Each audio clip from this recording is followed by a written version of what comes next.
Hoy vamos a empezar, como ya dijo el licenciado Luis, desde cero con el curso de química para la UNAM. De manera rápida les voy a decir algunos temas que vamos a estar viendo.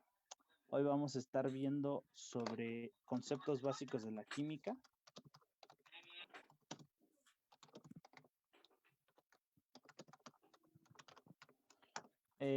Sustancia, bueno, veremos un poquito el concepto de sustancia, de elemento, de mezcla, y veremos los tipos de mezcla. Veremos también algunos ejemplos. Dentro de la clasificación de las sustancias también veremos lo que es un compuesto químico, que es algo muy importante para introducirnos en este mundo tan grande que es la química. Y pues veremos también algo sobre estructura atómica. Veremos de manera muy rápida los modelos atómicos, pero nos enfocaremos en la parte de la mecánica cuántica. ¿Para qué? Pues para de ahí deducir algunos conceptos más aún muy importantes también, como lo son la configuración electrónica. Y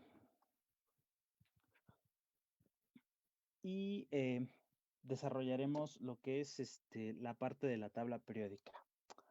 Entonces, bueno, para no estar con tantos rodeos, pues vamos a empezar. En primera, pues, ¿qué es lo que estudia la química?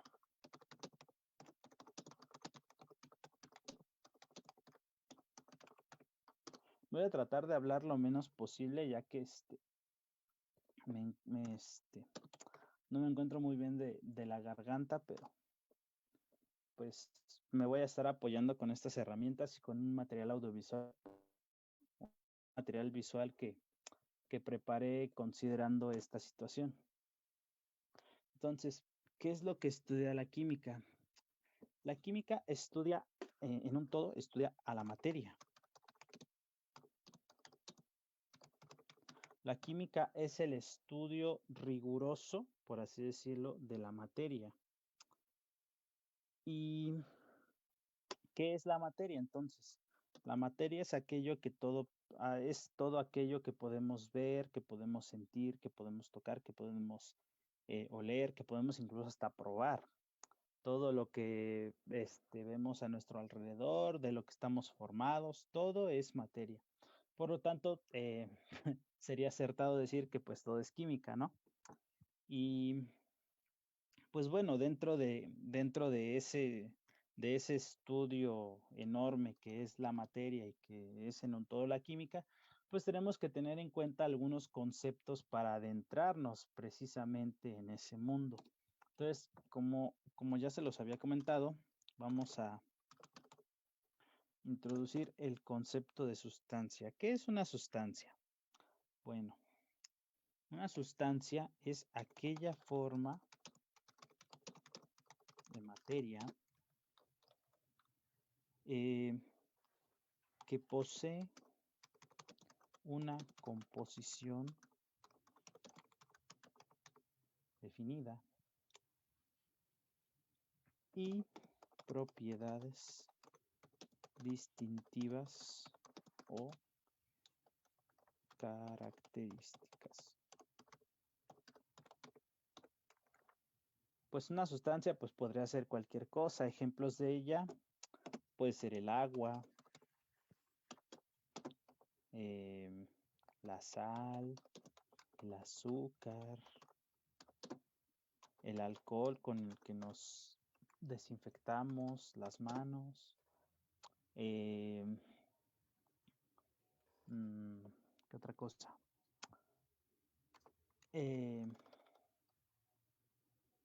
La sosa, que es con lo que muchas veces limpiamos nuestras estufas.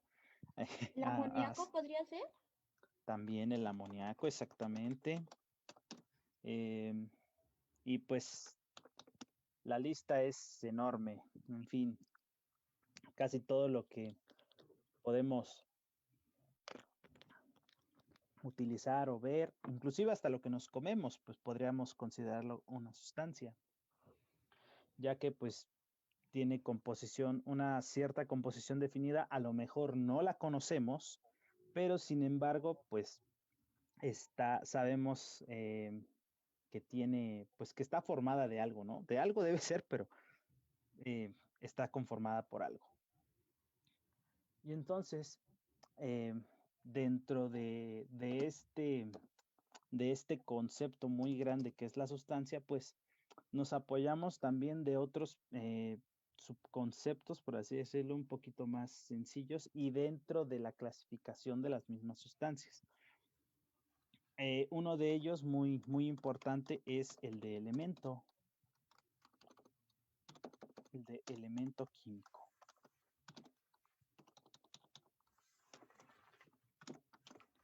¿Y qué es un elemento? Entonces, bueno, un elemento es aquella sustancia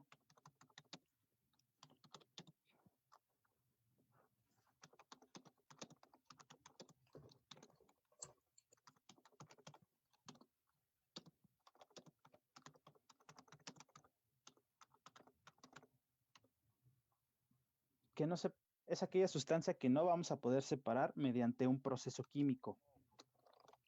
Entendamos por proceso químico, pues, no sé, ponerlo en contacto con alguna otra sustancia o, no sé, hervirlo, calentarlo y muchas otras cosas. Y pues precisamente un elemento pues no lo vamos a poder separar precisamente por ese tipo de procesos, sino vamos a necesitar, pues si queremos hacerlo, pues métodos nucleares. Tendríamos que ocupar fisión, fusión nuclear. ¿Para qué? Pues para que podamos fraccionar o bien alterar esa estructura molecular o atómica, más bien sería mejor dicho atómica, de lo que es un elemento. Y pues ejemplos de esto son el carbono, el hidrógeno, el oxígeno, el aire, el nitrógeno, que también es del aire, el cloro, que en realidad pues no es no es como tal el blanqueador, sino el cloro es un elemento químico, de hecho es muy tóxico. El flúor y muchos otros. De hecho hay 118 elementos que conozcamos. Puede haber más, no sabemos, pero hasta el momento solo conocemos 118. Ahora bien, dentro de también la clasificación que habíamos dicho sobre las sustancias, pues no podríamos pasar por alto tampoco lo que es un compuesto químico. Y un compuesto químico se define como una sustancia que está conformada por átomos de 2 o más elementos químicos. Podemos ver esto como una especie de cadenita, ¿no? Primero empezamos con lo que es la sustancia, dijimos que era una forma de materia que tiene una composición definida y unas propiedades características. Dimos algunos ejemplos dentro de los cuales pues la mayoría eran compuestos. Después hablamos sobre lo que es un elemento químico y dijimos que era aquella sustancia que es la unidad. ¿Con qué me refiero a la unidad? Pues digamos, a la forma más simple de materia tangible que nosotros vamos a poder ver o que nosotros vamos a poder tener. No vamos a poder tener, o no podemos decir que, por ejemplo, el agua es una unidad de referencia, por así decirlo, sino más bien todo, incluso el agua está conformada por dos elementos. Entonces, pues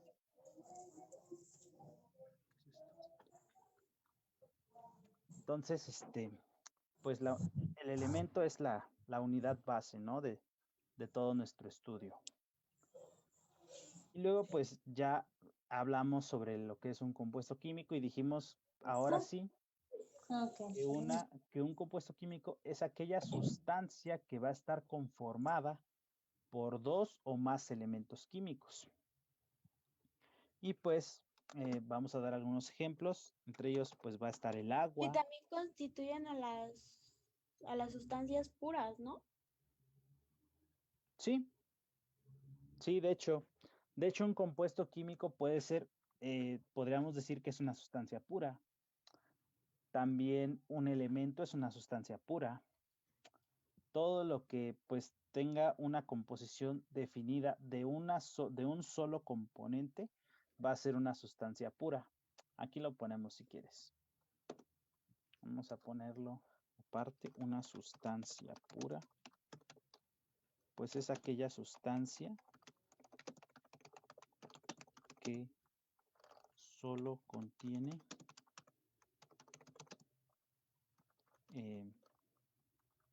un compuesto o un elemento. Exactamente, a un solo componente. Llámese compuesto o bien elemento.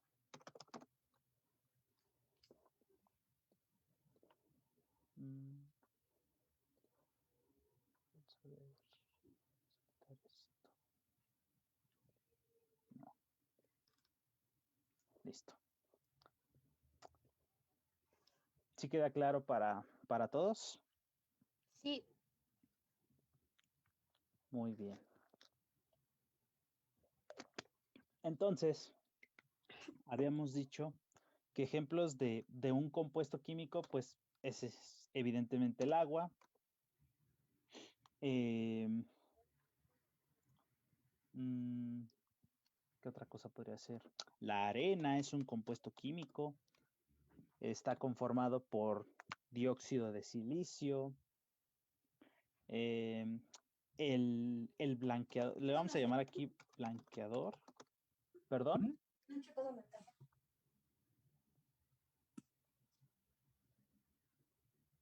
¿Alguien habló?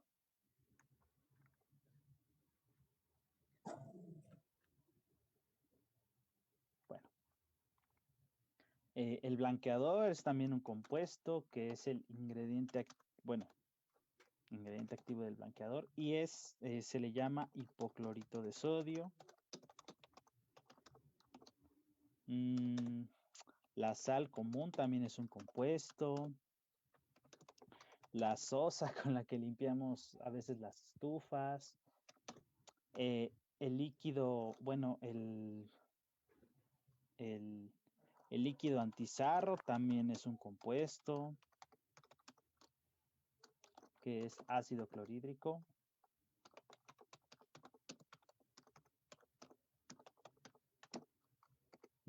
El azúcar y muchos otros más. Entonces, hasta ahorita pues hemos visto las clasificaciones, por así decirlo, o los conceptos que constituyen las bases de lo que estamos estudiando, ¿no? Pero pues también esto hace referencia a un enfoque de cierto modo químico, en donde estamos hablando de un cambio en la composición. O sea, digamos, un elemento pues puede combinarse con otro y formar un compuesto.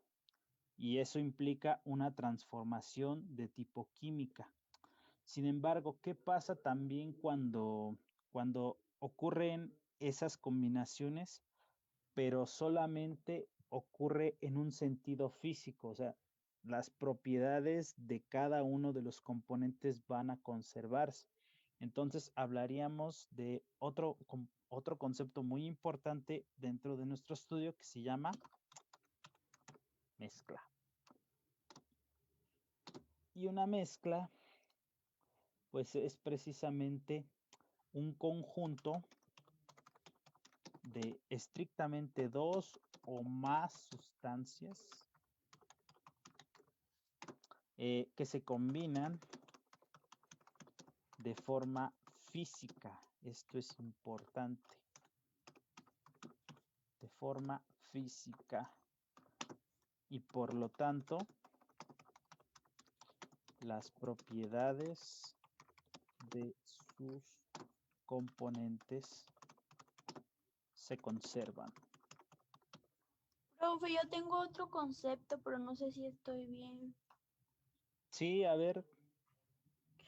Que dice que son sustancias que contienen sustancias simples y compuestas que pueden separarse por métodos físicos. Exacto, es correcto. Sí, de hecho, bueno, yo les estoy dando algunas definiciones un poquito deducidas y sacadas también de algún libro, pero pues en sí, pues así como tú lo dices, también es muy correcto. ¿Por qué? Porque estamos hablando de que puede haber combinaciones de elementos y puede haber combinaciones de compuestos. Y pues, como tú lo dijiste también, se pueden separar por medios físicos. Eso es lo que yo les había dicho que era lo importante para distinguir entre lo que ya habíamos estudiado y lo que ahora vamos a estar y a lo que ahora estamos viendo. Por ejemplo, dijimos anteriormente que un elemento químico era una sustancia que no podíamos separar ni por métodos físicos ni por métodos químicos. Si queríamos separar o si quisiéramos separar los componentes atómicos de un elemento químico, hablaríamos entonces de temas nucleares. Y pues creo que nuestros amigos de Japón saben muy bien lo que pasa cuando ocurre una separación de un elemento.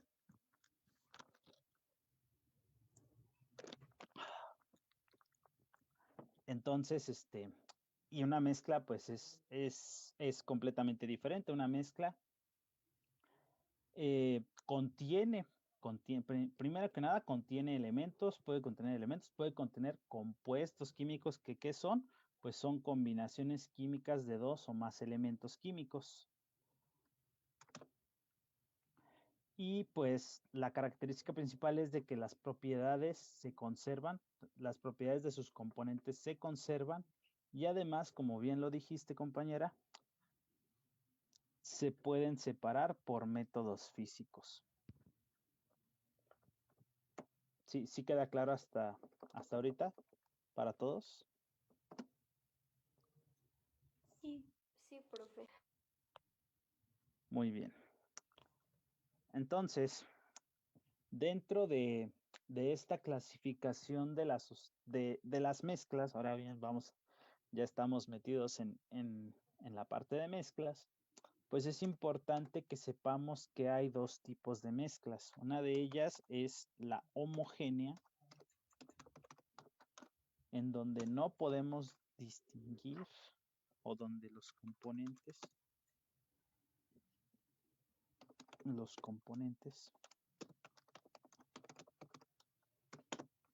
no se distinguen. Bueno, vamos a ponerlo entre comillas porque esto en realidad pues se presta a ciertas interpretaciones. No se distingue a simple vista, ¿no? Exactamente, no se distingue a simple vista. Por ejemplo, si nosotros agregáramos a un vaso de agua una cuchara de sal, es una mezcla homogénea. Y sin embargo, pues solo podemos distinguir el agua, ¿correcto? Sí. Podemos solamente distinguir el agua. Sin embargo, si yo te digo, bueno, esa agua contiene sal también, pues tú dices, ¿de dónde, no? Entonces, hablamos ahí de una mezcla de tipo homogéneo. Y ya si queremos ser un poquito más estrictos, pues diríamos que se encuentra en una sola fase. Digamos, entiéndase por fase alguno de los tres estados de agregación de la materia: sólido, líquido o gaseoso. Pero simplemente, pero lo que es importante más bien es esto: una sola fase. ¿Sí queda claro? Sí. Muy bien.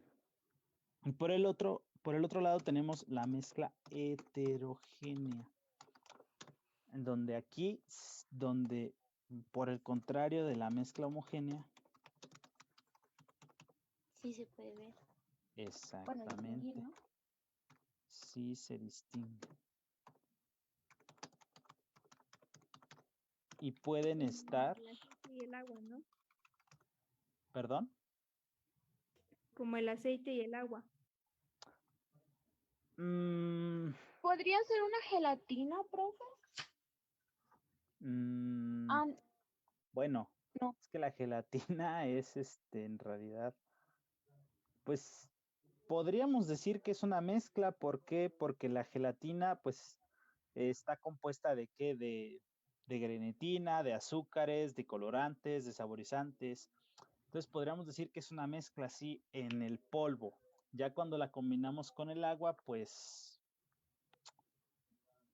sería complicado, ¿no? Diríamos que también es una mezcla y podríamos decir acertadamente que es una mezcla homogénea. ¿Por qué? Porque a pesar de eso no distinguimos sus componentes a simple vista, como dijo ya una compañera. Entonces, y se encuentra en una sola fase, que en este caso, pues podríamos decir muy aproximadamente que sería una fase sólida. Entonces, la gelatina sería una mezcla homogénea. Y en el caso del agua y el aceite, pues en realidad esos dos componentes no se mezclan.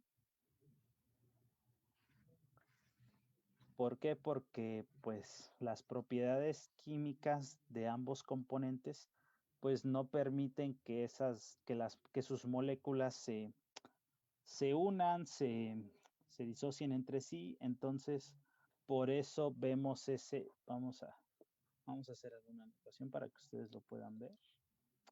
Por eso es de que, pues, bueno, un poquito más derecho. Si tuviéramos nuestro vaso y aquí agregamos agua, bueno, aquí inicialmente tendríamos agua y O después agua con agregáramos arena. el agua con arena, sí sería bueno, podríamos decir que eso sí sería más una mezcla heterogénea que en vez del agua y el aceite, porque a pesar de que digamos que el agua y el aceite, pues evidentemente aquí evidentemente veríamos que el aceite se sube por algo que se llama densidad. La densidad, digamos que es lo que le da, ¿cómo decirlo? Aplica para los tres estados. La densidad es la forma de decir cuánta masa tiene cierto volumen de agua, para decirlo en términos más simples, por así decirlo. Entonces, la densidad del agua, que se representa con la letra griega ρ, vamos a anotarlo aquí, ρ, densidad, se define como la masa entre el volumen. Entonces, nos representa qué tanta masa o qué tanto pesa una unidad de volumen de cierto componente, ¿no? Entonces, la densidad del agua es 1 gramo, bueno, en ciertas unidades, 1 gramo por mililitro. Y la del aceite, pues, si mi memoria no me falla, como por unos 0.8, 0.7 más o menos gramos por mililitro.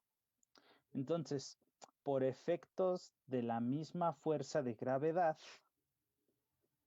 pues aquel componente que tenga la mayor densidad, pues es el que va a estar abajo siempre. ¿Sí queda claro? Sí. Muy bien. Entonces, ya regresando un poquito a lo que estamos viendo y a donde nos quedamos, dijimos entonces que las mezclas heterogéneas pueden estar en más de una fase.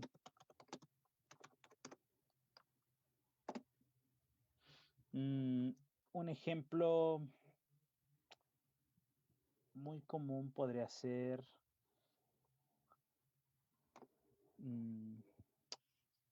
el más común es cuando decimos que se imaginen un montoncito de arena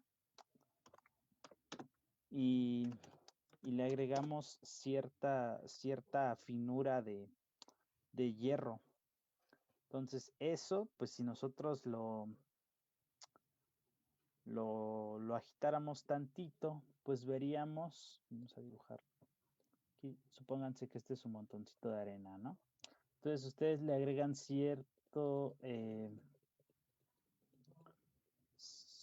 limadura de hierro. Entonces lo que ustedes verían ya después de que, no sé, aquí pues le agitan tantito con el dedo, pues es de que al final de cuentas sí vamos a poder apreciar a simple vista, como decía la compañera, que existe un componente diferente y a lo que está en mayor proporción, ¿no? En este caso sería la arena. Entonces, esta es una mezcla heterogénea. La otra podría ser el agua con arena y no lo sé, no se me ocurren más ejemplos. ¿Alguien podría participar?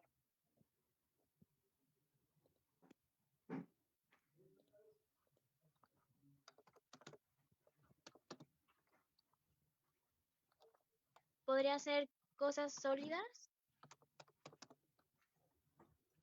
Sí, también. Un ejemplo No. también, Ajá. un ejemplo también podría ser las aleaciones de metal, ya recordé. Pero puedes decir, compañera. Por ejemplo, bueno, cuando la pared se rompe y se ven los trozos de diferentes materiales, de bloc, pintura o cosas así.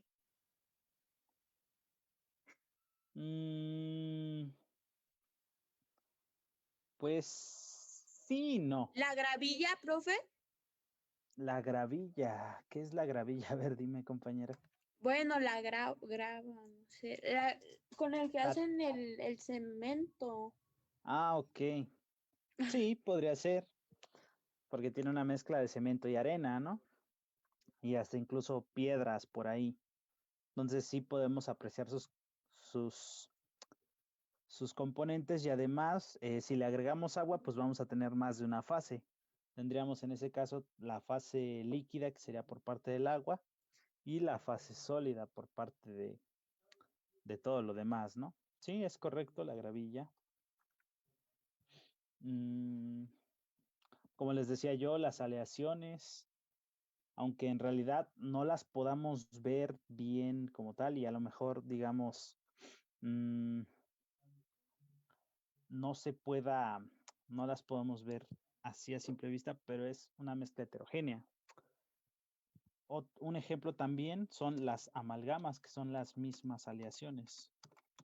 Amalgamas, que son mezclas de mercurio, metal, que es un metal líquido, con otros metales. ¿Alguna vez alguno de ustedes ha tenido caries? No, gracias a Dios. Bueno, qué bueno, afortunadamente. Pero pues yo, desgraciadamente, sí me tuvieron que ahí hacer un trabajito por las caries. Y bueno, a aquellos que pues se les tiene que colocar una amalgama, una pastita que está conformada precisamente por una mezcla entre mercurio y me parece que es aluminio. Y pues esa te la ponen ahí después de que te perforan con el avioncito. ¿Una cosa negra?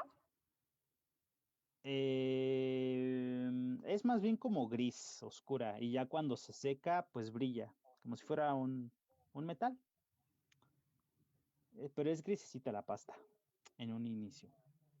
Ya después de que te lo aplican y se seca, entre comillas, pues ya se hace brillosa. Pero bueno, todos esos son ejemplos de mezclas heterogéneas y puede haber muchos más, solo que pues ahorita tendríamos que avanzar para seguir con el curso. Entonces, ¿sí queda claro hasta ahorita? Sí, profe. Sí, Muy bien. Bueno, ya hablamos de una clasificación macroscópica de la materia, o sea, algo que podemos ver, que podemos apreciar, incluso hasta que podemos medir, porque podemos medir la masa, podemos medir el volumen y si queremos, pues también la composición, ¿no? Pero ahora, ¿qué pasa con la parte atómica? ¿Qué pasa con la parte de la estructura atómica? ¿De qué está formado? ¿De qué está formada más bien la materia? Bueno, gracias a las recientes teorías de la física moderna y de la mecánica teórica, pues, y de la relatividad, desde luego, pues hemos podido ver que el modelo estándar de partículas considera muchísimas partículas elementales, que son los muones, los fermiones, los bosones y muchos otros sones, ¿no? Entonces, pero aquí en el estudio de la química, pues solo nos interesan 3 ones. Son los fundamentales y los que en base a ellos, pues se generan todas las teorías que ahora conocemos. Y esos 3 ones, pues son el protón. Y el ion. No. El neutrón. El electrón. Ay. Exacto. Y, bueno, si lo escribiera bien. Y el neutrón.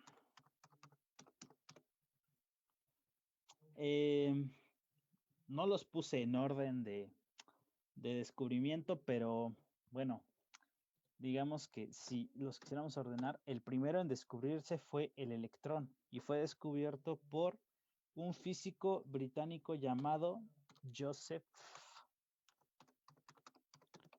John Thomson. De hecho, él fue el de los primeros. Él fue de los primeros en proponer un modelo atómico. Bueno, de eso vamos a hablar un poquito más adelante. Y esto fue por ahí de los años 1906.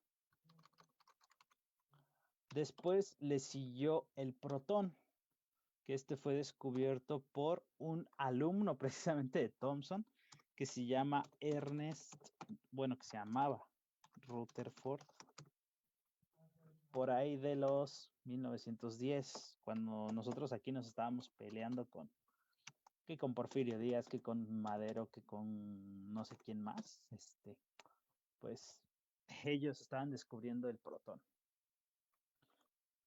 Y el último en ser descubierto, pero no menos importante, desde luego, pues es el neutrón. Y el neutrón fue descubierto por un físico llamado James Chadwick, por ahí de los 1935.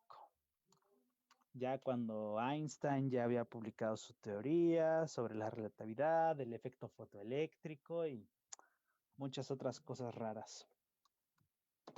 Entonces, ahora si quisiéramos hablar más sobre estas partículas elementales, pues diríamos que, bueno, en un inicio se pueden considerar como las cargas, recordando un poquito nuestras clases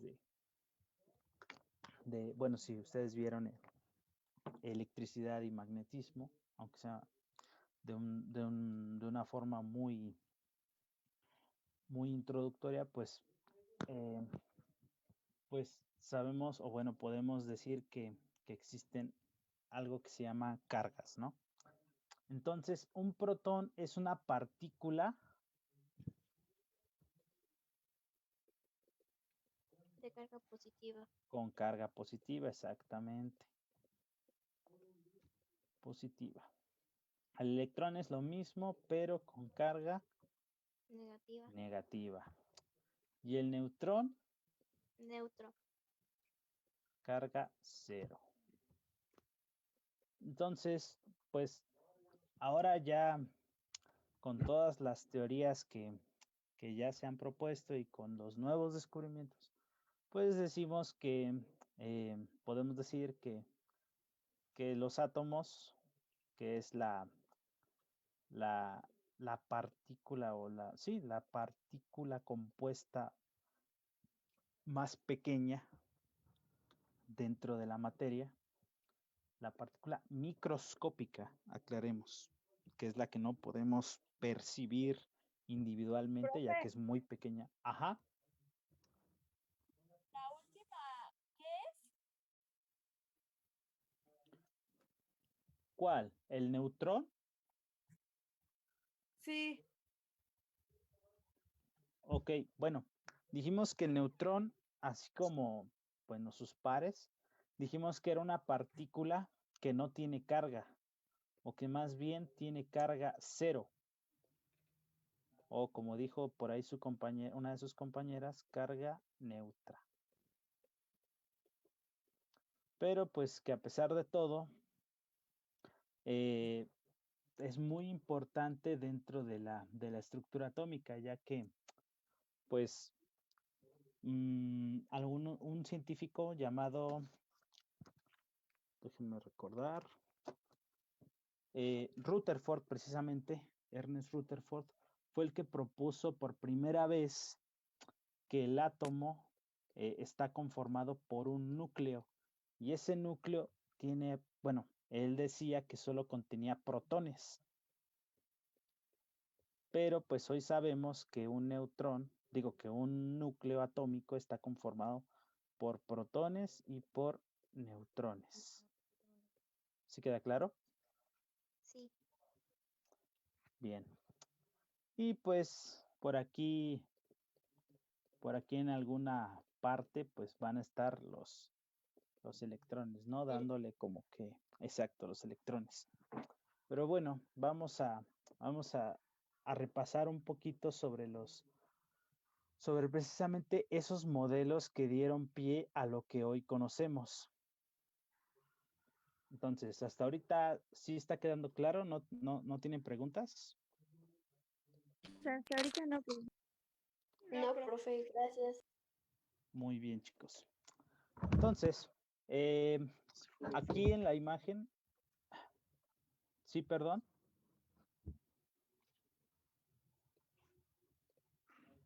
¿Alguien habló? No, profe.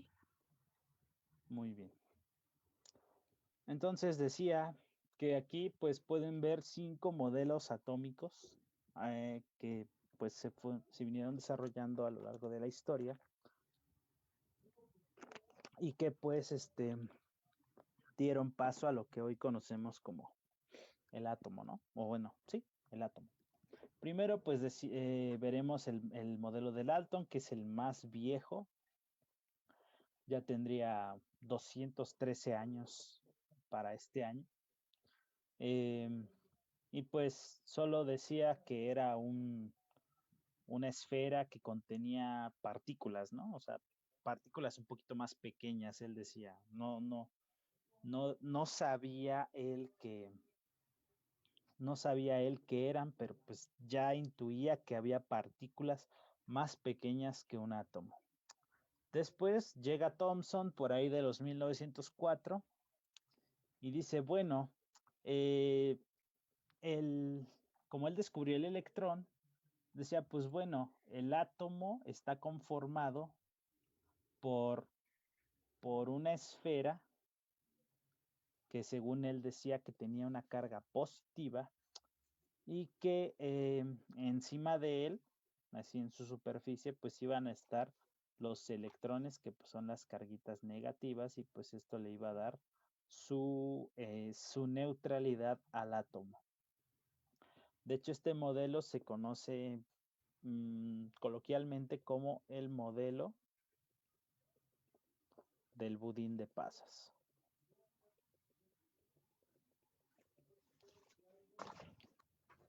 del modelo del budín de pasas. Y pues aquí pues solo decíamos que el átomo estaba conformado por dos partículas con diferentes cargas y que pues por las condiciones del electromagnetismo pues estaban o tienen la tendencia a neutralizarse. Después llega Rutherford en 1911 y dice, bueno, pues espérate, existe un núcleo. Él descubrió el protón, recordemos, él descubrió el protón. Y bueno, él dice que el átomo está conformado por un núcleo que es el que tiene la carga positiva, es el que contiene los protones. Y él decía, bueno, los electrones no están pegados a la superficie, sino están viajando en órbitas elípticas. Esto es lo distintivo del modelo de Rutherford, que él tenía, aparte del núcleo, de que él propone la existencia de un núcleo, él propone también que los electrones están girando alrededor del núcleo, así como lo haría nuestro sistema solar, o como lo harían los planetas de nuestro sistema solar, mejor dicho, alrededor de sus órbitas, ¿no? Pero él decía que son elípticas. Luego llega Bohr, ya después de que se dice que este modelo pues no es del todo cierto, porque todavía se tenían que considerar alguna partícula elemental que era el neutrón, pero sin embargo en ese entonces todavía no se conocía. Y entonces Bohr nos dice que el núcleo está conformado por protones y alguna otra partícula que pues no sé si no sabría él si es una carga neutra o es algo. Él solo decía que había otras partículas ahí y que los electrones no giraban en órbitas elípticas, sino giraban en órbitas redondas. Sin embargo, este modelo fue muy aceptado en su tiempo porque pues era algo revolucionario, consideraba 3 partículas elementales como ahora lo conocemos y pues tenía todas las de ganar, explicaba en cierta parte algunos fenómenos de tipo, por así decirlo, cuántico, ya entrados en la parte de la teoría cuántica que propuso Max Planck con su famosa ecuación de E igual a su constante por la frecuencia, hablando ya en términos de luz. Y entonces, pues él, digamos, se basó en esas ideas tanto de Planck como de otros físicos para proponer su modelo. Sin embargo, pues este modelo solo funcionaba para el átomo de hidrógeno. Y pues hasta el momento ya se conocían muchísimos otros elementos, además del hidrógeno. Y pues para otros elementos como el helio, el litio, y pues no hablar de los que están más adelante, pues este modelo tenía errores. Después llegaron otros físicos como Heisenberg, no es el de Breaking Bad, aclaro. Llegó un físico alemán llamado Werner Heisenberg.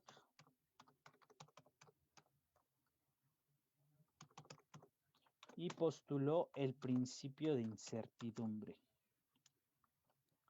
O mejor dicho, principio de indeterminación. El principio de indeterminación. Y este principio de indeterminación nos decía, bueno, si conocemos la posición de una partícula, bueno, en este caso de un electrón, porque todo el problema del modelo de Bohr pues eran los electrones. Si conocemos la posición del electrón, vamos a desconocer la parte de su momento lineal. Recordemos que el momento lineal es el producto de la masa por la velocidad. Entonces, si no conocemos la magnitud del momento, pues no podemos conocer la naturaleza del movimiento de esa partícula. No sabemos cómo se está moviendo. Y pues la formulación matemática sería esta. H sobre 4pi. Esto pues es un número ridículamente pequeño. Es un número muy pequeño. Muy pequeño. Y pues esta expresión en una desigualdad, bueno, más bien esta expresión expresada, valga la redundancia, en una desigualdad, pues nos indica que no podemos conocer las dos cantidades que nos interesan, o bueno, que les interesaban a los físicos en ese entonces, que eran conocer la posición exacta de un electrón en un eje coordenado hipotético, así como la forma en cómo éste se estaba moviendo, como forma de la distancia, ¿no? O sea, conforme avanzaba en el espacio, a qué velocidad se estaba moviendo. Entonces, este principio decía eso, que no podemos conocer una cosa sin desconocer la otra. O más bien, no podemos conocer una cosa conociendo la otra, sino solo podemos conocer una a la vez. ¿Sí queda claro hasta ahorita? Sí, gracias. Sí, profe. Muy bien. Entonces, llegó después un modelo, o bueno, llegó después un físico. Voy a borrar todo esto. Voy a borrar todo esto y voy a dejar solamente la expresión del principio de Heisenberg. Que esto es muy importante para el desarrollo de un nuevo modelo atómico. Después llega un físico llamado Erwin Schrödinger. Y Erwin Schrödinger lo que dice, bueno, pues yo tengo una ecuación, él propuso una ecuación muy compleja, de hecho, y que se puede reducir a este término de aquí, bueno, a esta expresión de aquí. Y él decía, bueno, vamos a combinar todo lo que ya hemos visto, todos los errores y todos los principios que ya hemos considerado, digo, que ya se han descubierto, y vamos a proponer un nuevo modelo a partir de algo que él llamaba la función de onda.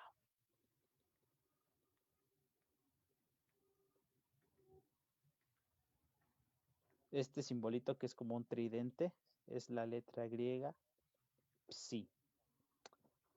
Y pues él decía que a partir de su ecuación que pues en realidad la posición de un electrón solo se puede conocer en términos de probabilidades. Todo lo que Schrödinger dice es en términos de probabilidades.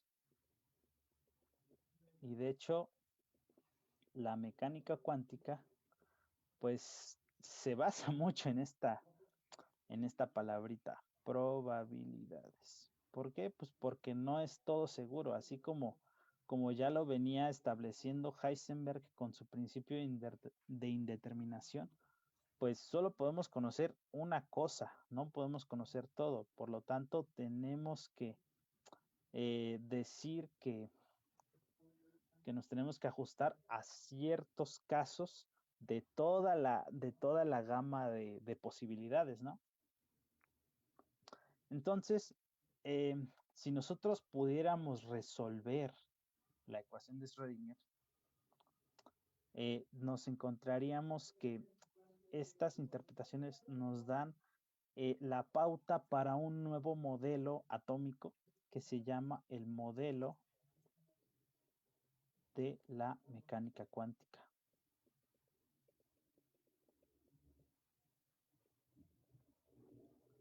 Y este nuevo modelo nos dice nos dice que el electrón no se va a encontrar, no va a estar girando en una órbita ni elíptica ni circular, no.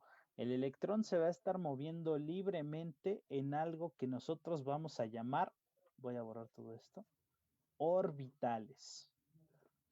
Entonces, el modelo de la mecánica cuántica introducía el concepto de orbitales, que como dice aquí, surgen de las soluciones de la ecuación de Schrödinger y por lo tanto representan una probabilidad, en este caso, de encontrar a un electrón en el espacio, ya sea en una dimensión o en las 3 dimensiones. Entonces, un orbital es eso precisamente, y una cuestión probabilística. Y además, pues también el modelo de la mecánica cuántica consideraba algo que se conoce como densidad electrónica. Y esto está fuertemente ligado a la función de onda. La densidad electrónica se expresa también en términos de probabilidad y es la frecuencia, la frecuencia en la que podemos nosotros encontrar en un punto en el espacio el movimiento de un electrón o la posición de un electrón. Puede que esto suene un poquito abstracto hasta ahorita, pero ya cuando sigamos avanzando, pues quizá se vayan resolviendo todas las dudas. ¿Sí? ¿Alguien habló?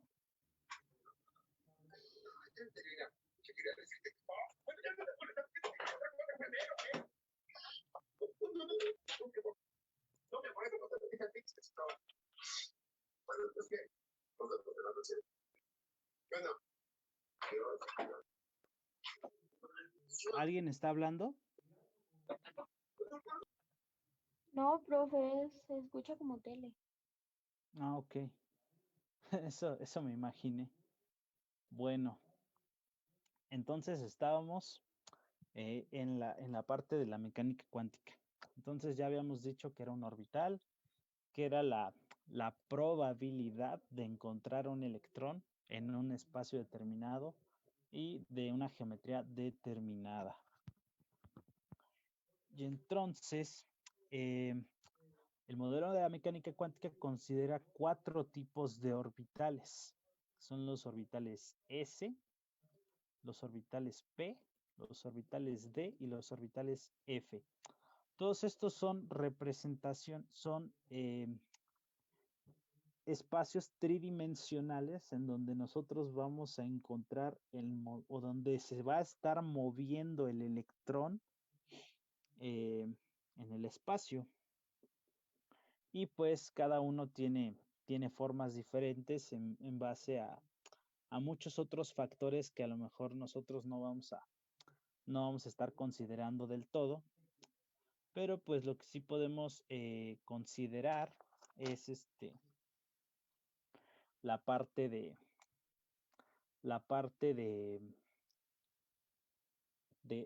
su geometría. Entonces, los orbitales S son esferas. Son esferas. Esto sería la forma de un orbital S. Los orbitales P, que son 3.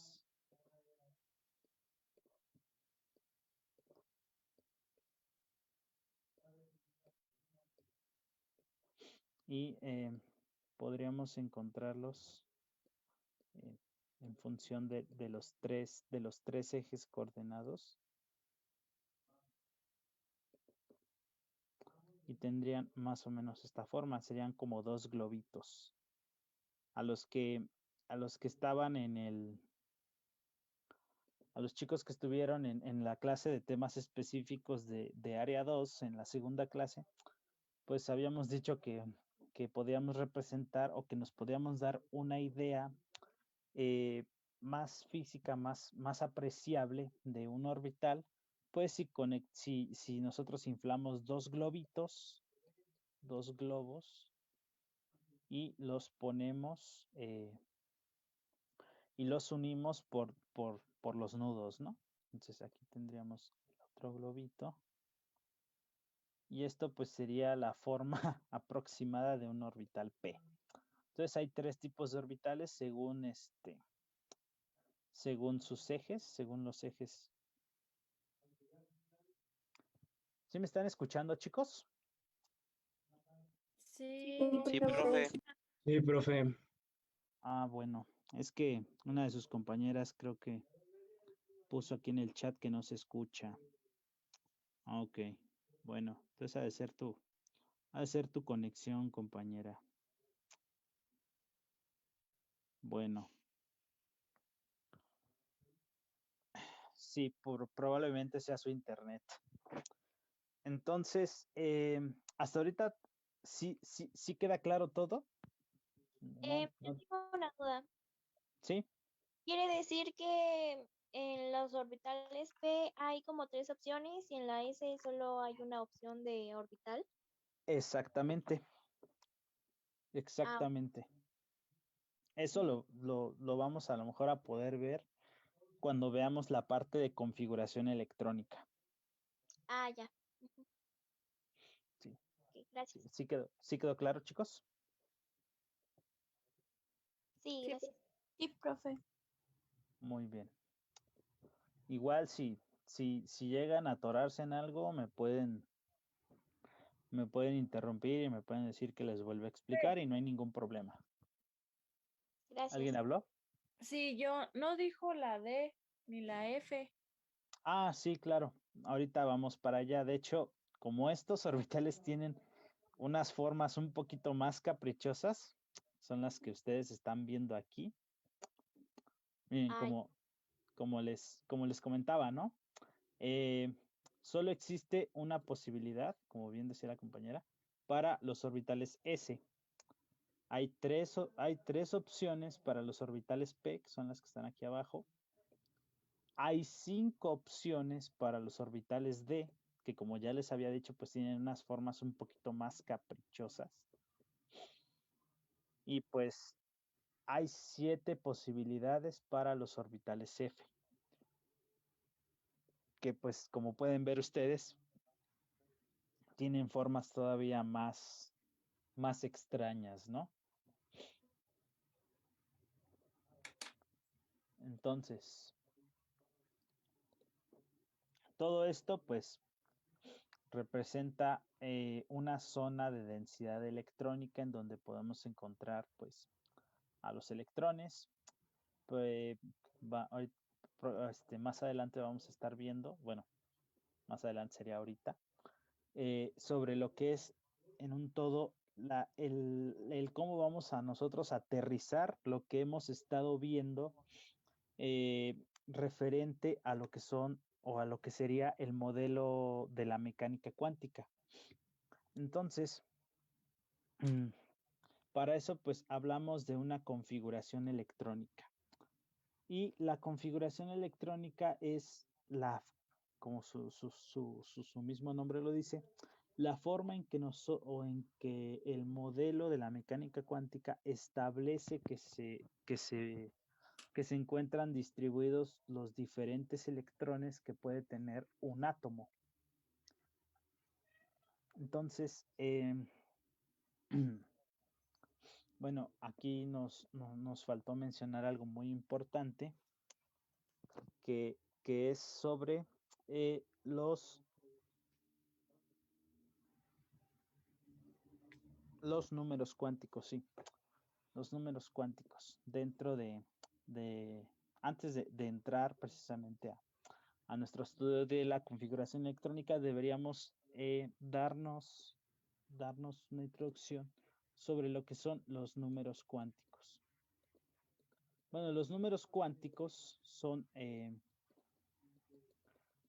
como su nombre lo dice, son números que nos van a estar representando, que nos van a dar un sentido más físico,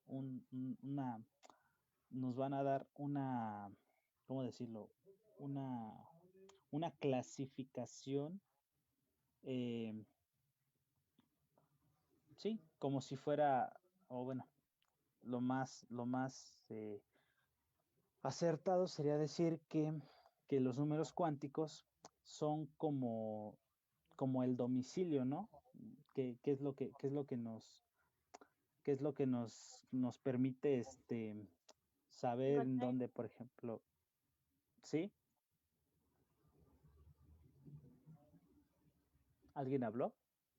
Ah, perdón. Sí, sería para encontrar más fácil el electrón. Exactamente. Entonces, así como ya lo dijo su compañera, pues para encontrar más fácil. Y pues lo podríamos explicar con la analogía del domicilio, ¿no? En un domicilio, pues tenemos qué calle, qué número de casa, qué, no sé, colonia, estado, ciudad, código postal. Entonces, así como nosotros podemos tener un domicilio y podemos tener distintas formas de que nos puedan localizar, pues aquí también vamos a tener 4 formas de localizar a un electrón dentro de precisamente lo que serían los orbitales atómicos. Y pues, como ya dije, son 4 números cuánticos que son el número cuántico L, el número cuántico L, el número cuántico M y el número cuántico S. El número cuántico N hace referencia al nivel de energía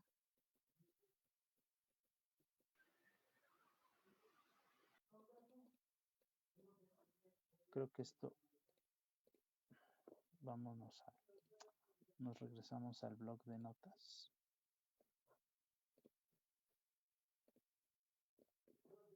Voy a borrarles, no, mejor no. Solo vamos a bajar. Entonces decimos que el número cuántico N representa el nivel de energía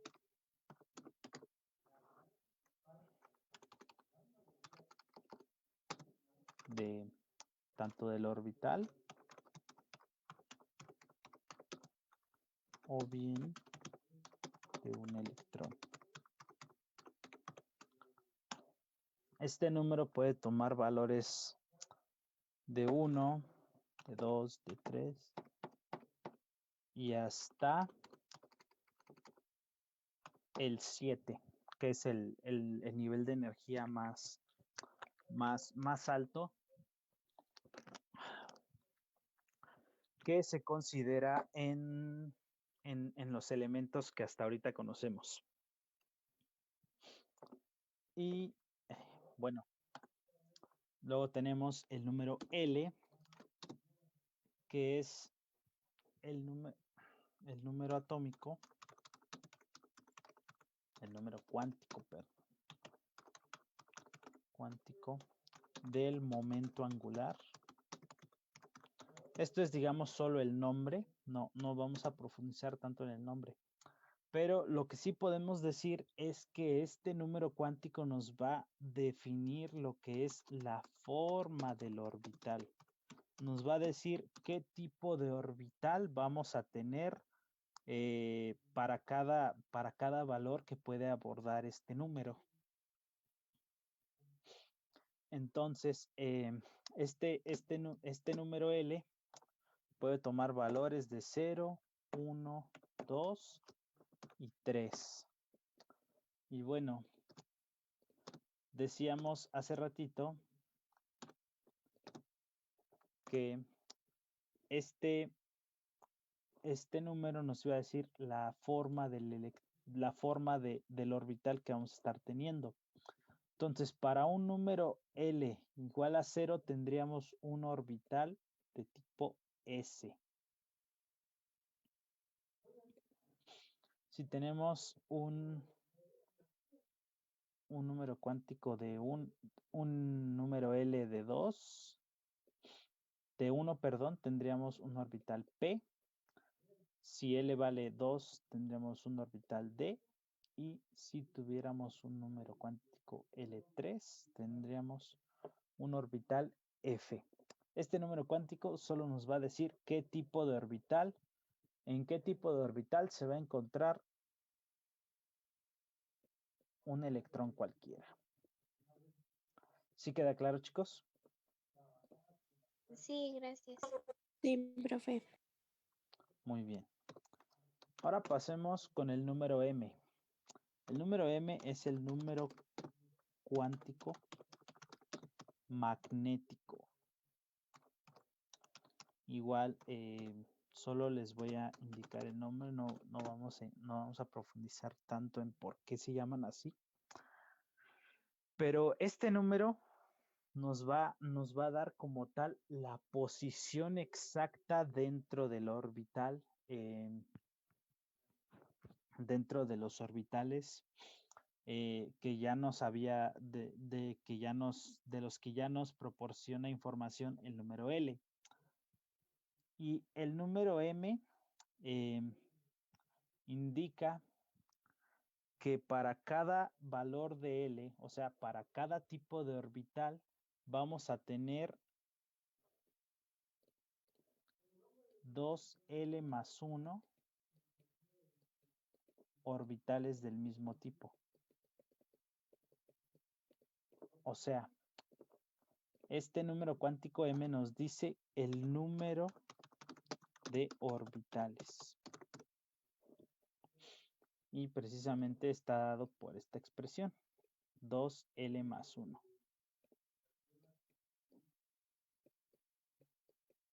Y pues este número puede tomar valores desde -3 hasta +3. Por eso les decía que aparte de que nos dice el número de orbitales que tiene cada tipo de orbital, nos va a decir la posición exacta del electrón en cada orbital, en cada tipo de orbital. Por ejemplo, para los orbitales P, que son 3, habíamos dicho. Bueno, vamos a deducir cuántos orbitales tiene a partir de la definición del número cuántico M. Si nosotros tenemos un número cuántico L, o sea, un orbital de tipo P,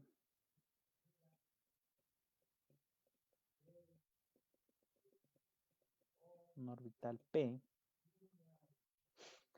el número cuántico M nos va a decir, o nos puede decir también,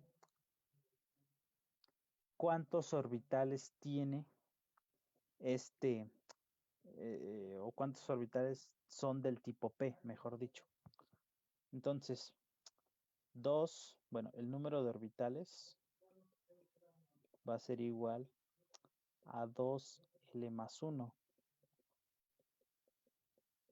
Esto implica que el número de orbitales va a ser igual a 2 por 1 más 1.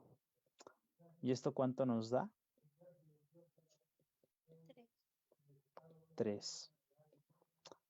Y pues era lo que ya decíamos, los 3 orbitales P que decíamos aquí, que eran del tipo P, ¿no?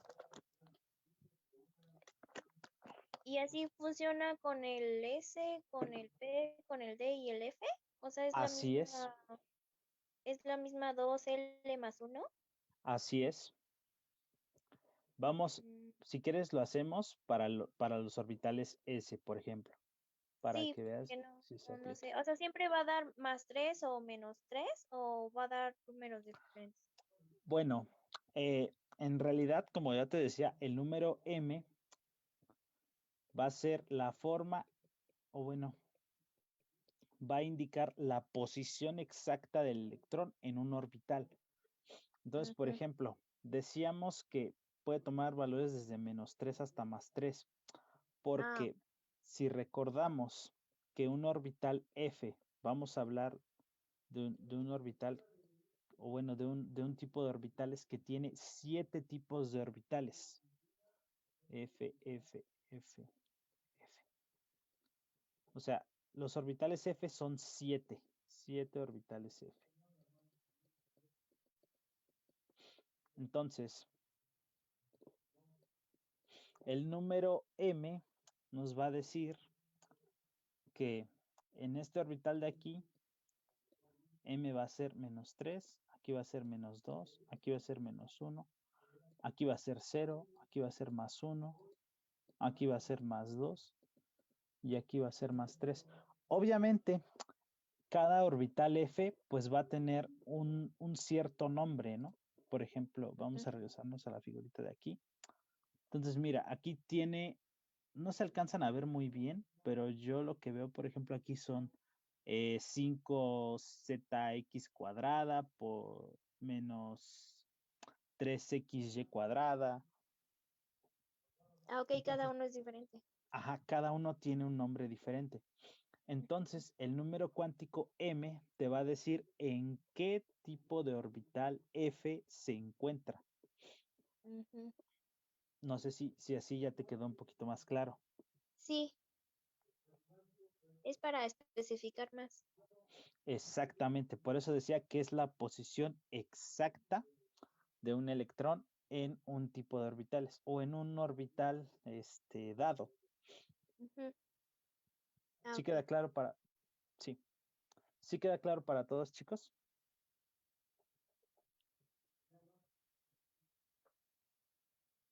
Sí, profe. Muy bien. Entonces, ahora solo nos falta ver,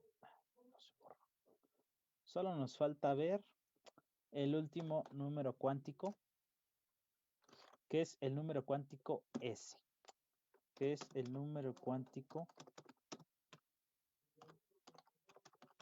de spin.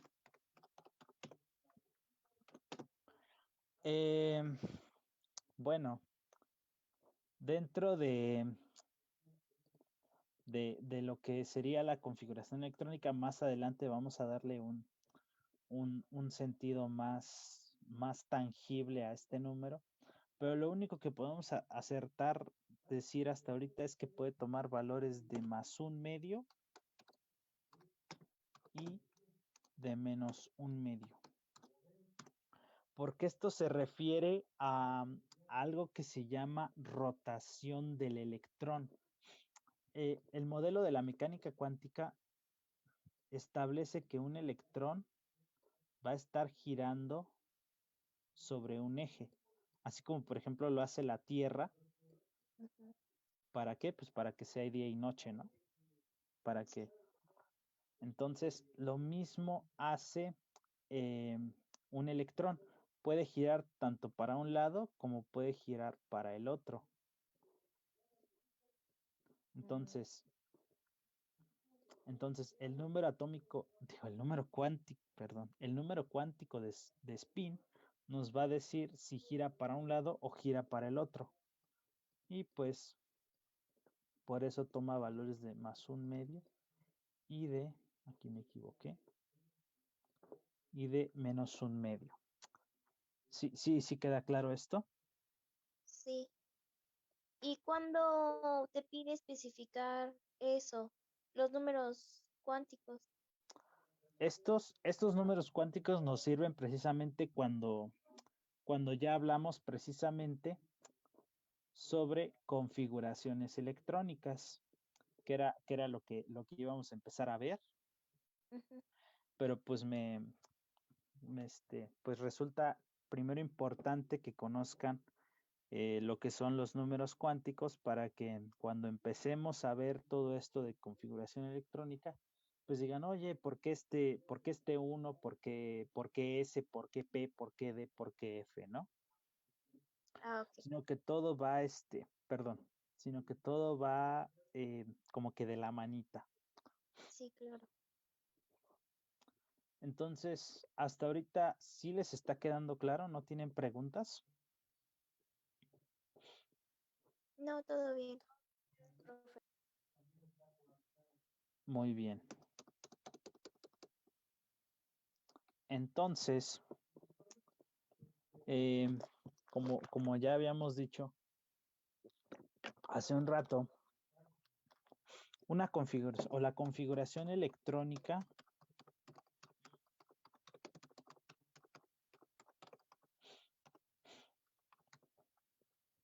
sería la forma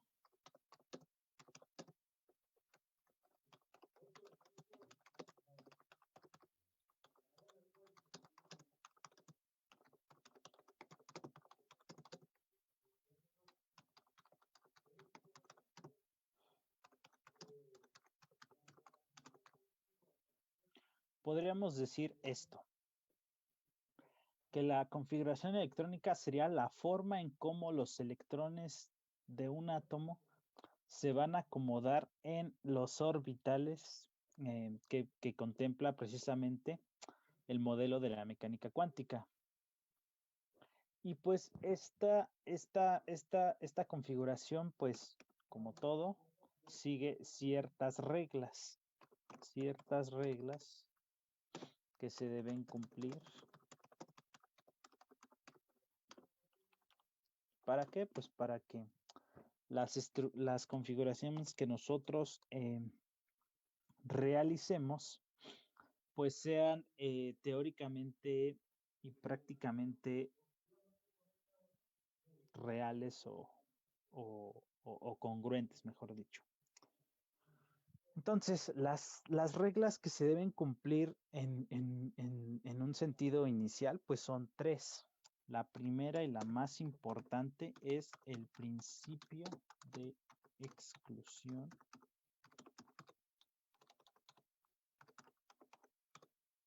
de Pauli.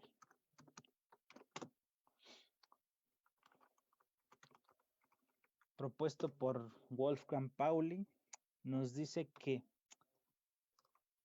no existe, no se puede, no es posible que un electrón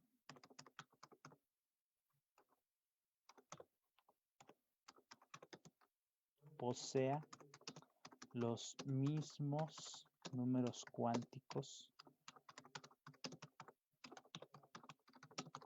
que otro. Y precisamente es aquí donde podemos darle ese sentido más tangible a lo que es el número de spin. Habíamos dicho en un inicio que el spin se refiere a la forma en cómo rotaría el electrón, ¿no? Sobre su propio eje, ya sea para un lado o para el otro. En este caso, el principio de exclusión de Pauli nos dice que en un orbital, primero, en un orbital solo vamos a tener dos electrones. Por ejemplo, en un orbital S, el más sencillito. Vamos a tener dos electrones. Pero, pues, por ejemplo, cierto electrón puede tener número cuántico N1, un L igual a 0, que sería el orbital S. Un número cuántico M, que sería también igual a 0, pero y un spin de +1/2. Este sería este electrón de aquí.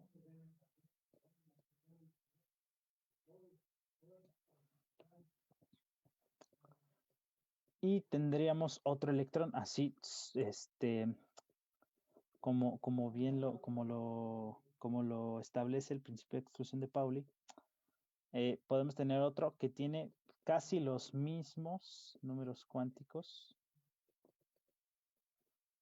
pero se tiene que cumplir esto, que no tengan los mismos cuánticos que otro, al menos Pero, todos. Ajá. ¿Sí? o sea que en esa primera regla no tienen que tener los mismos números. Sí, pero al menos más bien en su totalidad. Digamos que el único que tiene que ser diferente tiene que ser El spin. el spin. Exactamente. Los O otros sea que tres todos números. los, Ajá. perdón, o sea que Sí. todos los electrones pues son diferentes. Solo por el spin, en un sentido estricto, sí. O más bien, Ah, lo más adecuado para establecer el principio, el mismo número cuántico de spin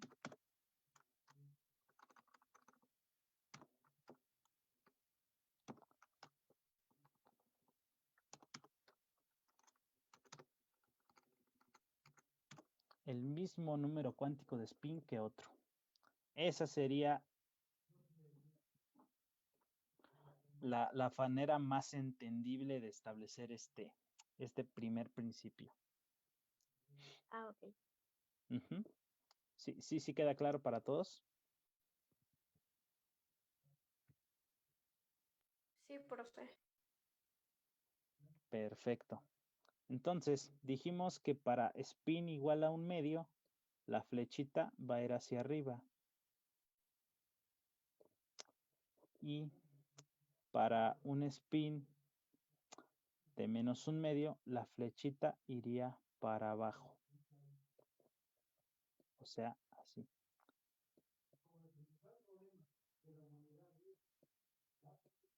Y pues esto Como también positivo y negativo, ¿no? exactamente para que se cancelen, entre comillas. Ajá. Entonces, ahora bien, esto que les acabo de dibujar, esta representación es solo una forma, digamos, más explícita de desarrollar una configuración electrónica.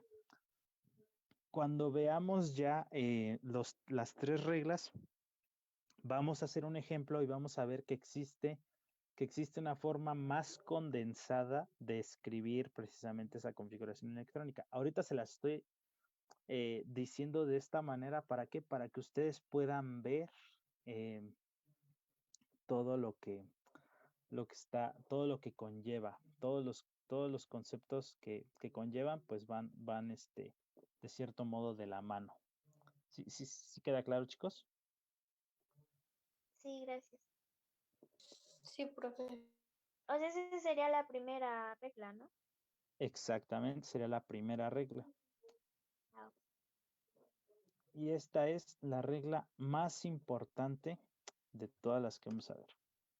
Bueno, todas son importantes, pero esta digamos que es como la que no se debe violar por nada del mundo. Ok. Ahora vamos a ver la regla de Hanf, que propiamente hace referencia a cómo vamos a estar construyendo los diagramitas que hicimos hace rato, los de las flechitas hacia arriba y flechitas hacia abajo.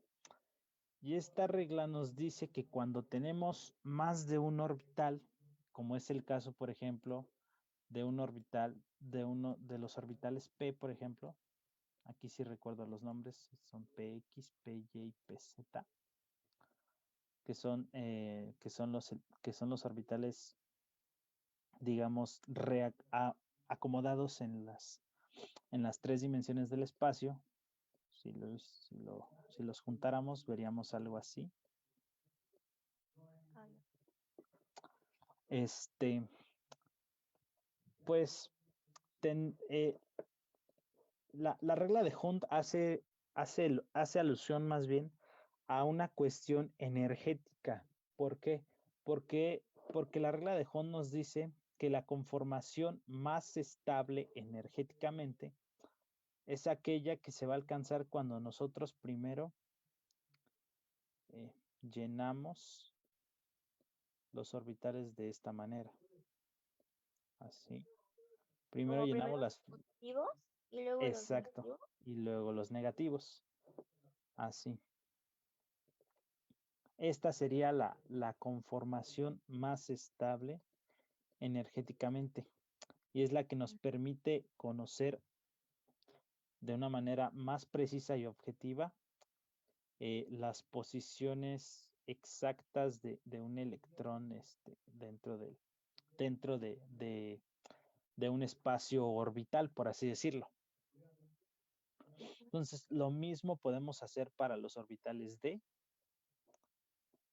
Entonces, así tenemos que llenar primero las flechitas hacia arriba y luego, pues, de ser necesario, las que van hacia abajo. Y pues lo mismo se hace con los orbitales F. Para Profe, ¿Sí? nada más tienen que ser la mitad o por qué a las otras dos no le está poniendo la flecha hacia abajo. En los orbitales D, ¿en Ajá, y estos en de la aquí te P. refieres? Sí. Ah, ok. Bueno, porque ahorita nada más estoy haciendo la ejemplificación de cómo se tendría que hacer. Esto pues en realidad solo es un ejemplo, no es algo que, o sea, en un sentido estricto, no en todos los átomos tenemos que llenar todos los orbitales, sino los vamos a estar llenando conforme la naturaleza del mismo átomo. No sé si eso te quede claro. Sí, gracias. Perfecto.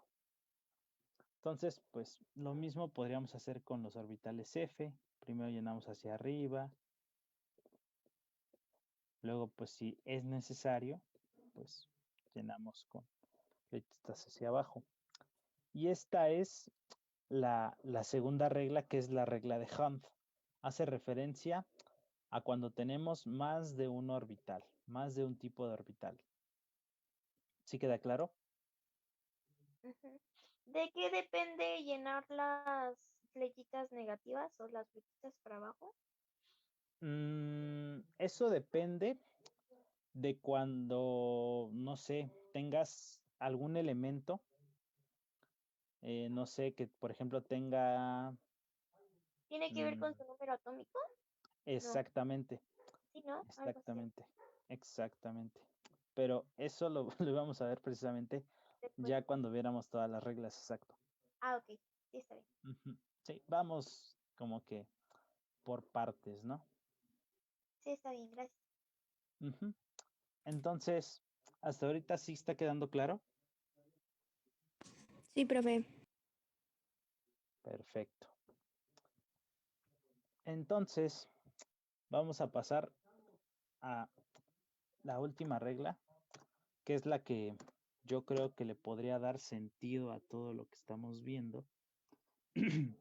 Y es a lo mejor la que podría terminar de resolver las dudas que posiblemente se estén formulando. Y es precisamente el principio de Aufbau. Aufbau en alemán significa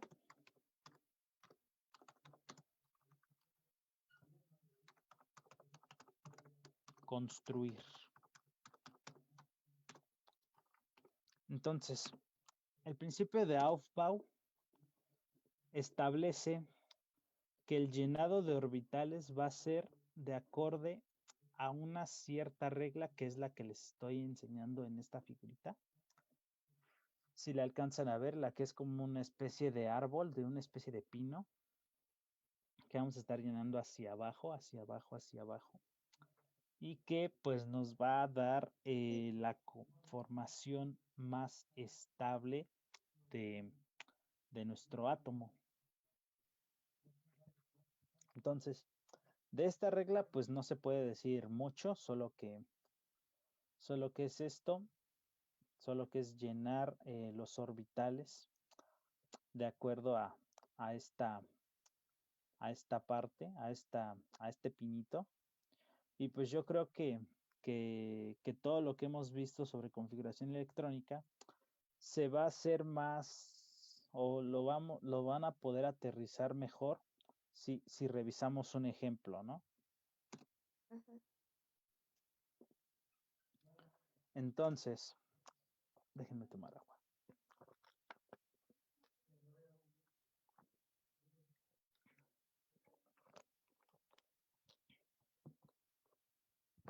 Bueno.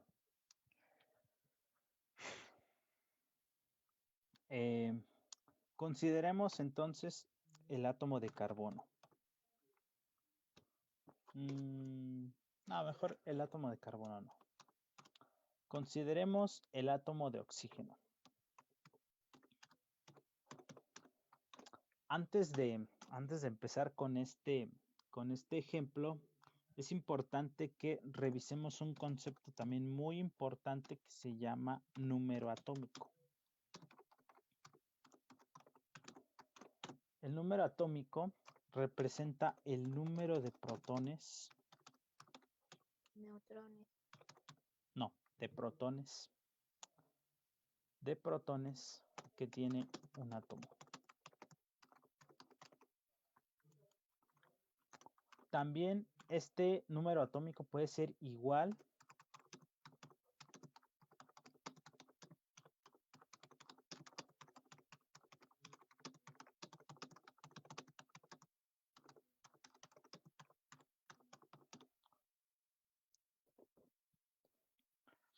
el número atómico en sentido estricto es el número de protones que tiene un átomo.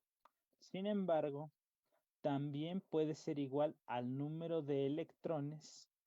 Eso claro, siempre y cuando tengamos un átomo neutro. O sea, un átomo que no esté interaccionando con otro para formar un compuesto, sino solamente el átomo en estado basal, como se normalmente se denomina. Entonces, ¿sí queda claro este concepto? Sí. Perfecto. Entonces, ahora sí podemos empezar con nuestro ejemplo del oxígeno. Entonces, el oxígeno tiene un número atómico que normalmente se representa con la letra Z. El oxígeno tiene un valor de Z igual a 8.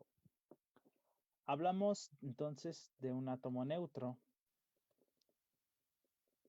ya que no está interaccionando con ningún otro elemento para formar un compuesto. Entonces, Profe, ¿sí? se me trabó hace ratito y me quedé en el número atómico. Ah, ok. Perfecto. El número atómico no es otra cosa más que el número de protones que tiene un átomo. Y les había dicho que este número puede ser igual al número de electrones si hablamos de un átomo neutro. Quiere decir que si tenemos un átomo que no está interaccionando con otro átomo de otro elemento diferente para formar un compuesto, sino el átomo basal, por así decirlo, en su estado más simple. Entonces, ya con esto, ¿sí te quedó claro, compañera? Sí, gracias. De nada. Entonces, continuando, decíamos que el oxígeno tiene un número atómico de 8. Es un átomo neutro, por lo tanto, el número de electrones que va a tener, pues también va a ser 8. Entonces, para escribir su configuración electrónica,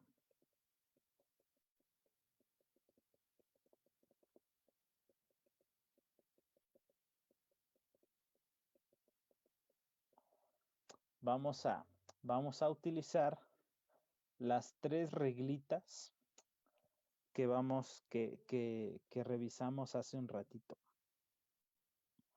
Entonces, en primera instancia, la primera regla que vamos a estar utilizando va a ser la regla de Aufbau, o sea, la forma en cómo nosotros vamos a estar llenando los orbitales. Entonces, si nosotros hacemos el diagramita, como lo vimos hace un momento, pues vamos a tener como primer orbital que vamos a tener que llenar el orbital 1s. Esto es una regla general. Cada que vayamos a empezar con una configuración electrónica, vamos a empezar con el 1s. ¿Sí queda claro? Sí. Sí.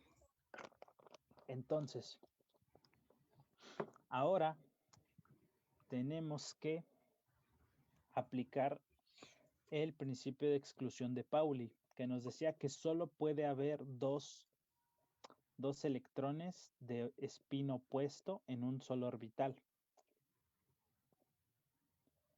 Y de cierto modo vamos a aplicar lo que es la regla de Hund. ¿Por qué?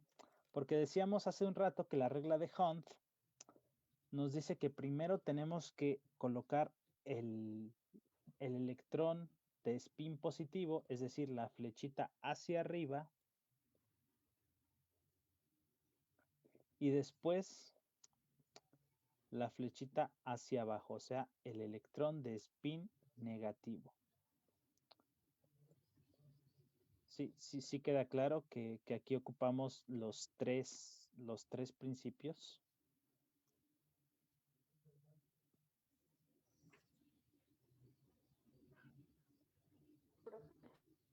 ¿Sí?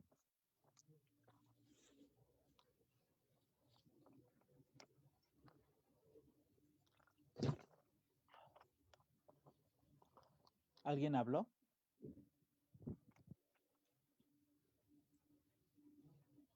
Creo no. Ok. Entonces, sí queda claro que en este primer llenado ocupamos los tres principios. ¿Puede repetir, por favor, por qué aplican los tres principios? Sí. Bueno, va de nuevo.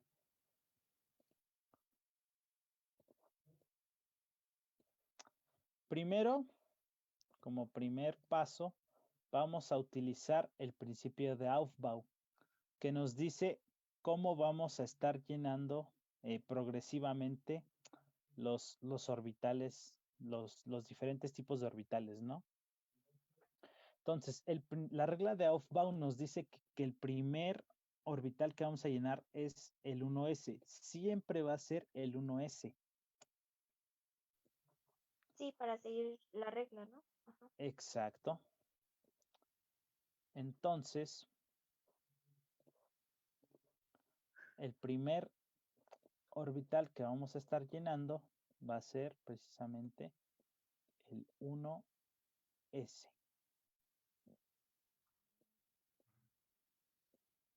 Y ahora vamos a aplicar el principio de exclusión de Pauli, que dice que no es posible que un electrón posea el mismo número cuántico de spin que otro. Y que además podemos extender este principio a que en un orbital, sea este cual sea, solo vamos a poder ingresar dos electrones, perdón, con un spin opuesto, como dice estrictamente el principio de exclusión de Pauli. Ahora bien, ya, por eso uno positivo y uno negativo. Exactamente. Ahora bien, la regla de Hund nos va a decir que primero tenemos que llenar la flechita hacia arriba, o sea, el electrón de spin positivo. Y después vamos a llenar, una vez que todos los orbitales estén llenos, pero en este caso pues solo es uno porque es un orbital S, ya que hayamos llenado todos los orbitales, vamos a después a terminar de llenar con un electrón de spin negativo. O sea, la flechita hacia abajo. ¿Sí quedó claro ahora sí? Sí, mejor, gracias. Perfecto. Entonces, para seguir con nuestro llenado, nos vamos otra vez a la reglita de Aufbau y nos dice que el siguiente en llenar es el 2S.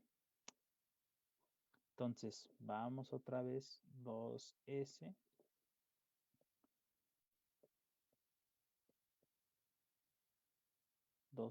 Disculpe, ¿cuándo Ajá. se le da valor a la S? Ah, eso es lo Viene que... después. No. Este número lo voy a remarcar con otro color.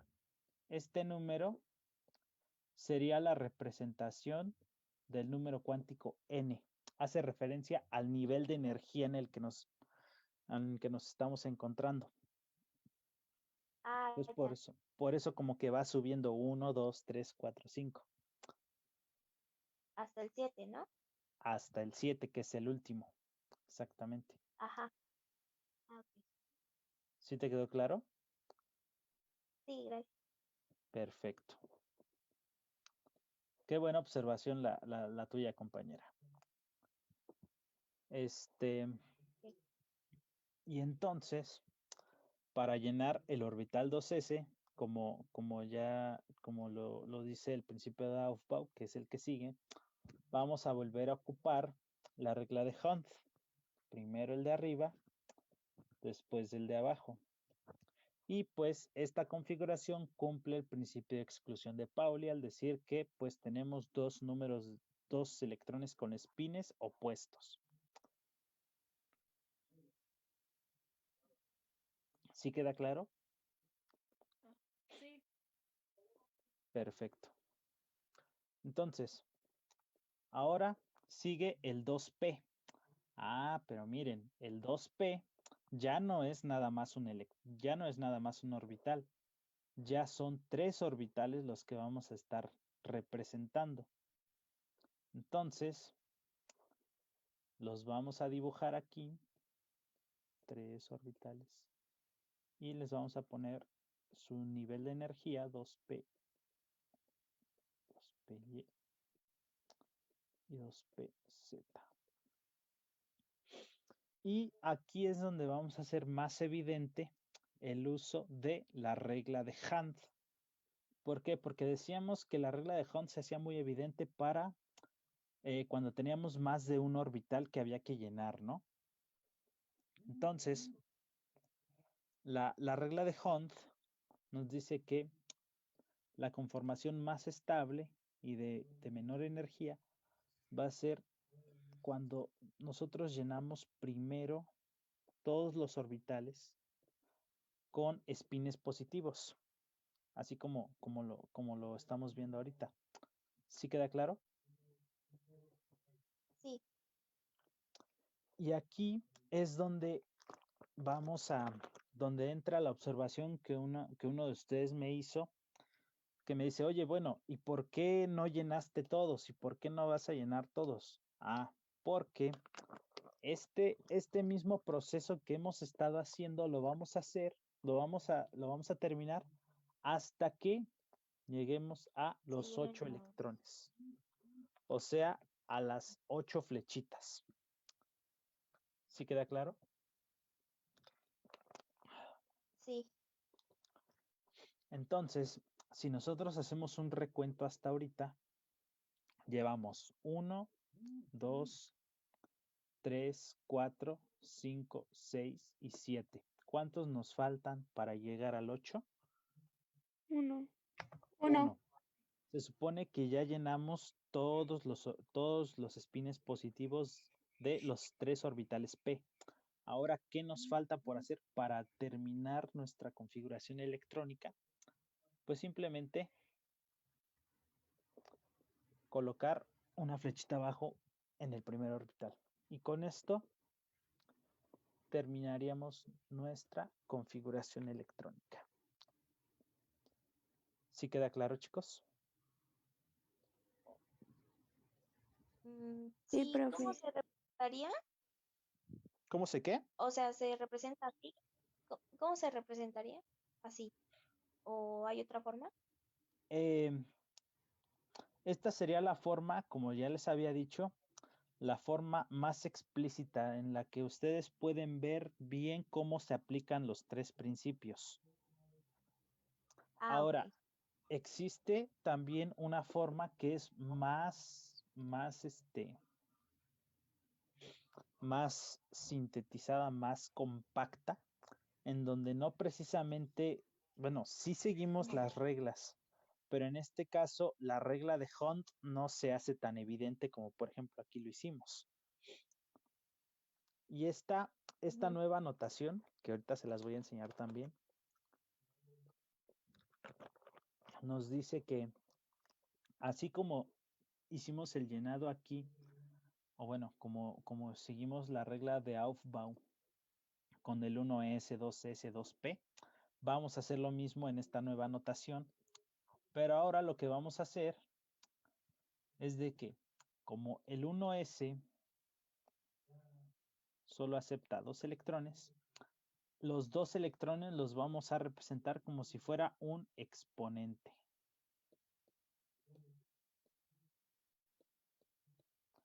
Y aquí sería lo equivalente a llenarlo de esta forma. Voy a borrarles esto de aquí. Y estas dos flechitas representarían el exponente que está aquí. ¿Sí queda claro? Sí, es otro tipo de presentación. Exactamente. Y lo mismo podemos hacer para los otros tipos de orbitales. Entonces tenemos el orbital 2s2, 2s, que también va a tener dos orbitales. En este caso. Después tendríamos el 2p, que aquí solo vamos a representarlo como de una manera muy general. No vamos a poner px, py, pz, sino vamos a representar a solo el grupo de orbitales 2p, así como tal, como 2p. Entonces, aquí en estos orbitales 2p, pues hay 4 electrones, por lo tanto, aquí vamos a poner un 4. ¿De dónde sale? Pues de estos 4 electrones. Y es por eso que les digo que en esta notación, en esta nueva notación que es mucho más compacta, pues no se hace tan evidente el uso de la regla de Hunt. ¿Sí queda claro? Sí, Muy bien. Entonces con esto, pues terminamos con nuestro ejercicio de decir, de escribir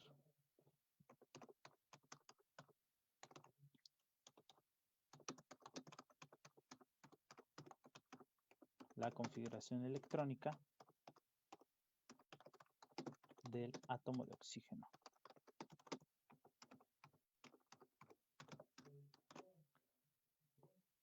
Este sería nuestro ejercicio y esta la forma en cómo lo resolvimos.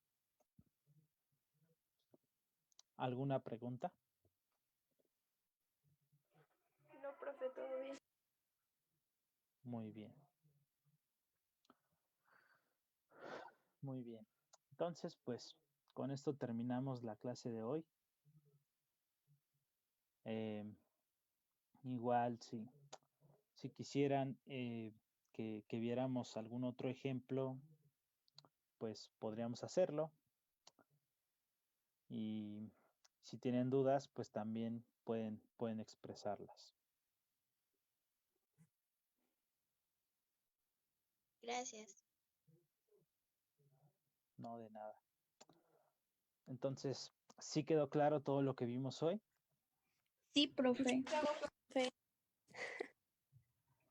Muy bien. Sí, profe, todo. Perfecto. Entonces, pues sería todo por hoy, chicos. Nos vemos mañana para seguir viendo lo que lo que serían la continuación de estos temas. Profe, ¿sería la misma hora? Sí, a la misma hora, de 6 a 8 de la noche. Ok, ¿puede tantito regresar a esta gráfica? A la de ¿Ahí? GTS y... No. Ah, ok. ¿Esta de aquí? Sí, Listo. ya, gracias. Perfecto. Pues sería todo, chicos. Nos vemos entonces mañana. Igual, si Gracias, profe, hasta luego. por nada, antes de que se vayan, si alguno de ustedes tiene ejercicios sobre los temas que vayamos desarrollando, puede sentirse con la libertad de decir, profe, yo tengo un ejercicio y pues aquí lo checamos, ¿no? Para que pues si alguno de ustedes, además del que preguntó, pues llega a tener la duda, pues así resolvemos la duda para todos, ¿no? Entonces, les hago esa invitación. Si tienen ejercicios, son completamente bienvenidos. Gracias, sí. Gracias, profe. Por nada, chicos, hasta luego. Por nada, Eric. Hasta luego. Hasta luego.